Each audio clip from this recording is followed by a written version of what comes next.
ይህንን የውሃ ሀብት ወደ ድል የቀየረው ወጣት ኢብራሂም አሊ የተፈጥሮ ጸጋ ባለቤት የሆነችውን ኢትዮጵያን ከሀብቷ እንድትጠቀም የትውልድ አካባቢውን መነሻ በማድረግ የማህበረሰቡን የውሃ ችግር ለማቃለል እየሰራ ይገኛል።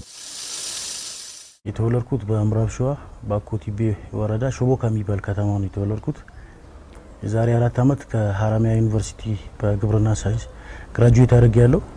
ይህንን ፈጠራ እንዴት ያለ አንድ ማሽን ውሃን ማውጣት ይቻላል የሚለውን ፈጠራ ሰርቼ ለ5-6 አመት ውጤቱን ካየሁኝ በኋላ አሁን እየሰራሁበት እገኛለሁ። ከራሴ ማልፎ ደግሞ ለስራ ላጡ ወጣቶች ተምሮ ቁጭ ለሚሉ ወጣቶች የስራ እድልን ፈጥሬ ወደ 6000 ወጣት ለሚሆኑ ደግሞ ስልጠና ሰጥቼ በየክልሉ እየሰሩበት ይገኛሉ ማለት ነው። ወጣቱ ለዚህ ስራና ፈጠራ ያነሳሰው ተወልዶ ባደገበት አካባቢ ማህበረሰቡ ምን ያህል ውሃ ለማግኘት ፈተና እንደሆነባቸው በማየቱ ባደረበት ቁጭት ወደ ተግባር እንዲገባ አስገድዶታል። ተወለድኩበት ያደግኩበት አካባቢ ላይ ትልቅ የውሃ ችግር አለ እስከዛሬ ድረስ ማለት ነው። በተለያዩ የመንግስት ድጋፍም ተደርጎ ስንት ተሞክሮ ፌል ሲያደርግ ነበር። በትላልቅ ማሽንም ማለት ነው። ብሩ አለቀ ማሽን እንትን አለ ምናምን እያሉ ወደ 18-20 አመት ምናምን ነበር የውሃ ችግር የነበረን ማለት ነው። አሁን ምንድነው ያን ያየው ስላደኩኝ ችግሩ ስላለ እኔ እዚህ ጋር ግብርና እየተማርኩ ስለ እጽዋት ሳይንስ ነው ግራጁዌት ያደረኩት። ያን እየተማርኩ ዩቲዩብ ላይ ነበር ህንዶች ፓኪስታኖች የሚጠቀሙትን ያኛን የሚያስተምሩ ፓኪስታን ህንዶች ደግሞ ስላሉ ከነሱ ጋር ተነጋገርኩኝ። ቀለል አድርጌ መስራት እንደምችል አበረታቱኝ።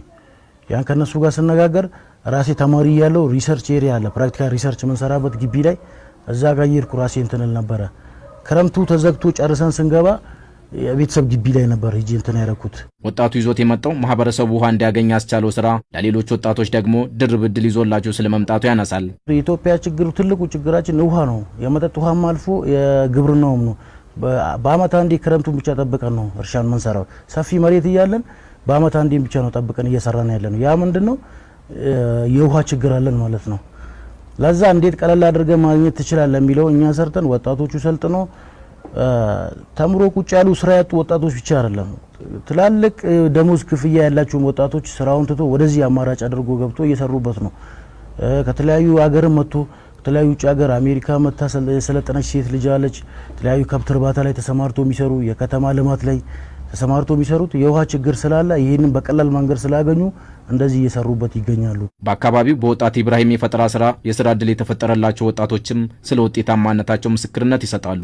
በዚህ ስራ አመት ከ6 ወር አልቆ ከዛ በፊት ስደት ላይ ነበርኩ፣ ሱዳን ነበር። ከዛ መልስ እሱን አገኘሁት። ጎረቤት ነን፣ አንድ ሀገር ልጆች ነን። ይሄን ስራ እየሰራ አገኘሁት። ሄድኩ፣ ስልጠናውን ወሰድኩ፣ እሱ ጋር አብሬው ጀመርኩኝ። አሁን አመት ከ6 ወር ሆነኝ። የሶስት ቤት ልጆች አባት ነኝ። 3 ልጆች ነው ማስተዳድረው። ይሄ ስራ በክፍለ ሀገርም በአዲስ አበባም ዙሪያ በጣም የሚሰራ ስራ ነው። አሁን ስደት ብለው ወደዛ ለሚሄዱ ሁሉ ይሄን ስልጠና ቢወስዱ በትንሽ ክፍያ ማቴሪያሉም እንደዛው ይሄ ገና ተካብዶ ብዙ ነገር የሚፈልግ ነገር ስላልሆነ ስልጠናውን ወስዶ በተለያየ ቦታ ቢሰሩበት በጣም ውጤት አለው። እኔ ከመጣሁት 1 አመት ከምናምን ሆኖኛል። እዚህ ከመጣሁት በኋላ ያገኘሁት ብዙ ነገር ነው ያለው። ሙያን ለምጃለሁ፣ አብጥንም ምንም አግኝቻለሁ። ቤተሰቤንም መረዳው አለ እናት አባቴ ማለት ነው ክፍለ ሀገር ላሉት ማለት ነው። ከዚህ በፊት ስንት ነገር እንትን ይያልክ ብዙ ማይሞላ ነገር ስላለ አሁን እዚህ ከመጣው ስራውን ከጀመርኩ በኋላ ብዙ ነገር ለውጥ አይቻለሁ እኔ።